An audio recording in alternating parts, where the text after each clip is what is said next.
Kamusta kayo dyan mga idol? Magandang araw. Medyo madumi na tong aking big body. At meron kaming lakad ngayon. Bali punta lang kami sa isang magandang lugar dito sa Batangas. Malapit siya sa sa dagat. Doon na lang kami magpapaaraw. Alikabok. Tapos mamaya ko na lang siya pag-uwi lilinisan ng maganda. Sa ngayon, punas-punas lang kasi nakakahiya sa mga madadaanan. Baka sabihin naman pinababayaan na yung ating big body. Yung big body ko nga mga idol, naghahanap na ng ng repaint. Ayan yung ibabaw niya, kumukupas na. Kasi nung doon pa ako nakatira sa Pasig, nung doon ako nagtatrabaho, umulan umaraw siya sa sa walang garahe. Kaya tuloy pumangit na yung pintura. Pero nung nakuha ko talaga to, maganda pa to, makinis. 2 years lang siyang nasa may ulanan arawan kasi kalsada lang yung aking parking doon. Nagkaganyan na yung pintura, grabe. Kawawa talaga.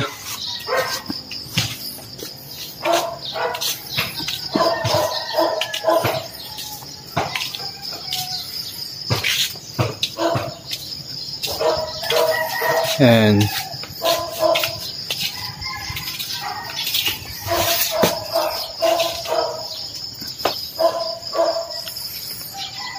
mga idol, meron pa pala akong isang tip dun sa mga naninilaw na headlight.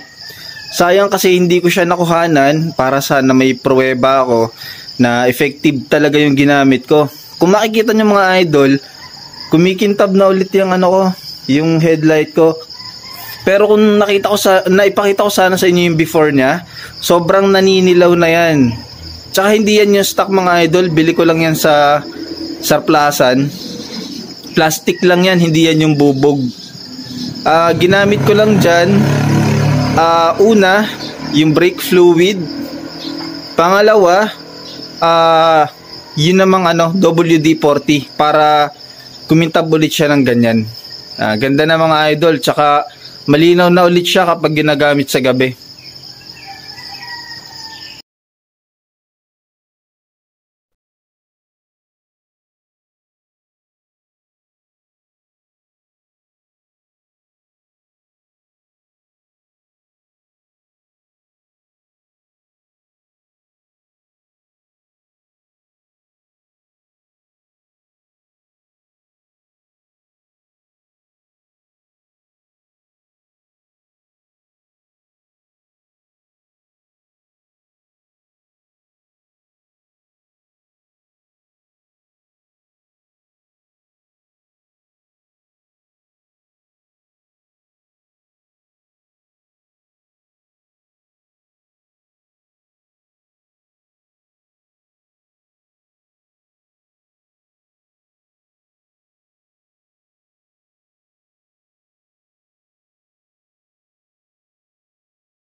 andito na kami sa lugar na sinasabi ko.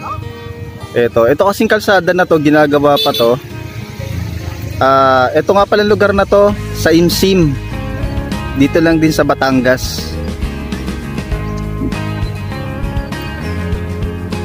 Enjoy niyo yung view mga idol ha. Napakaganda kasi talaga.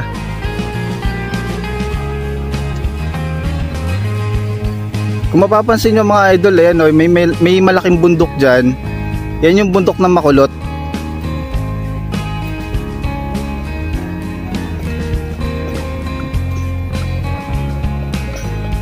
Kung makikita nyo siya ng personal mga idol, napakaganda talaga. Alam mo yung pakiramdam na parang nare-refresh ka. Natatanggal yung pagod mo.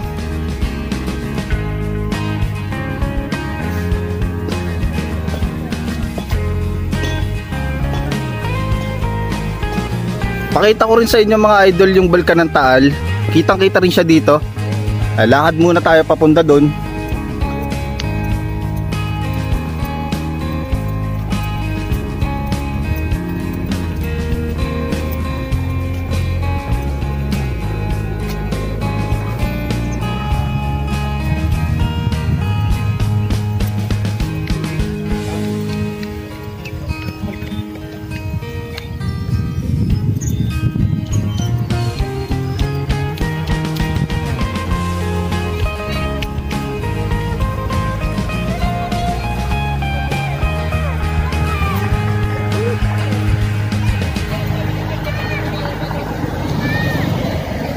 Ayun mga idol, kitang-kita dito yung Bulkan ng Taal.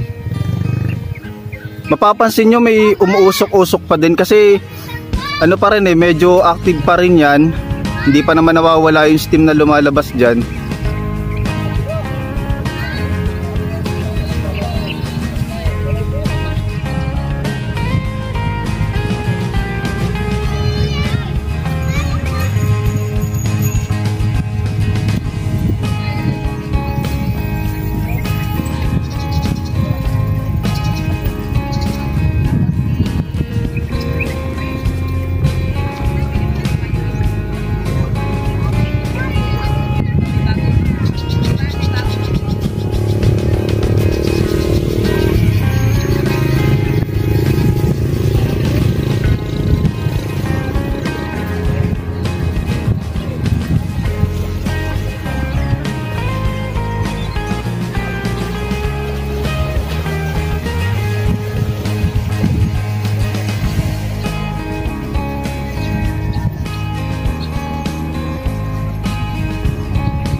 Dati mga idol, kukunti pa lang dati nakakaalam ng lugar na to. Naalala ko yung first time na pumunta ako dito. As in, kami lang yun nandito nun. Tapos ngayon, ayan, meron ng mga nagtitinda. Nagkaroon na rin dito ng parentahan ng bike.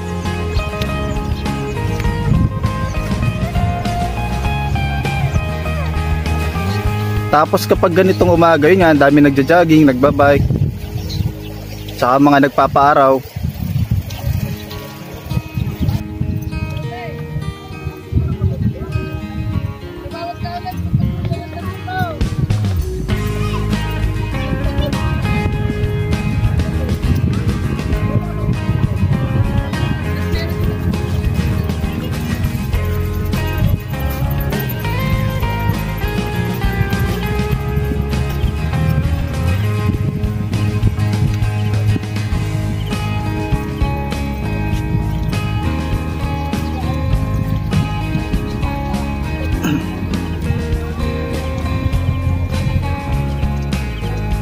At syempre, yung pinakamamahal kong big body.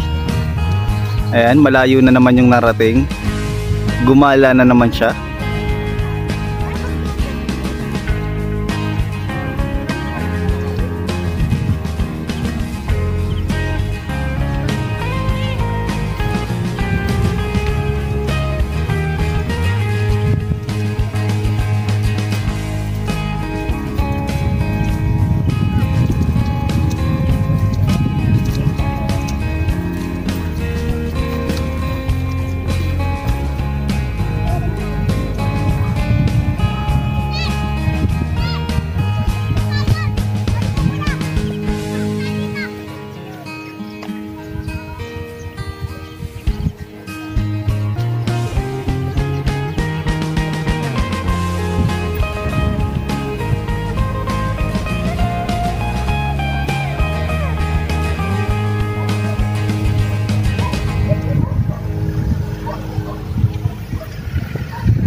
Mga idol, punta naman tayo dun sa kabila, dun sa isa pa ring pasyalan dito, yung mismong sa may San Nicolas.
Mga idol, andito naman tayo sa may San Nicolas. And dito mas malapit yung kuha sa Taal Volcano. Napakaganda. Ang aliwalas.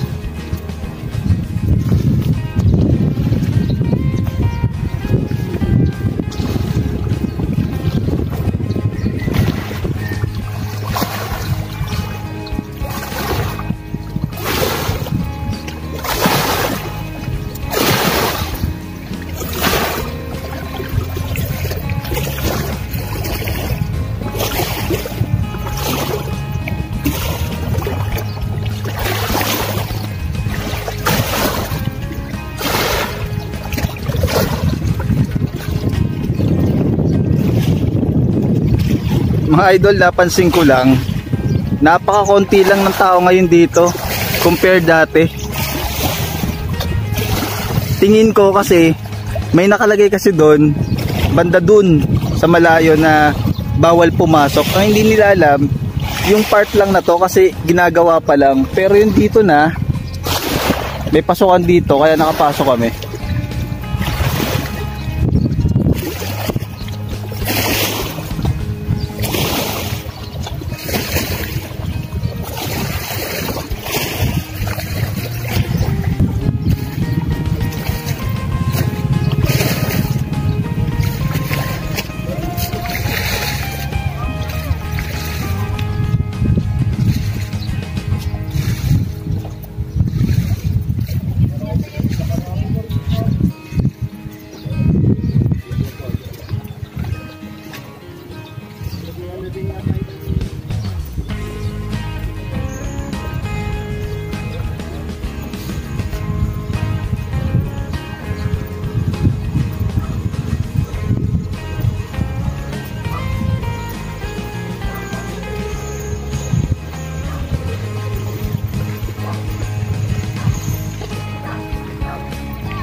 Mga idol, salamat sa panonood.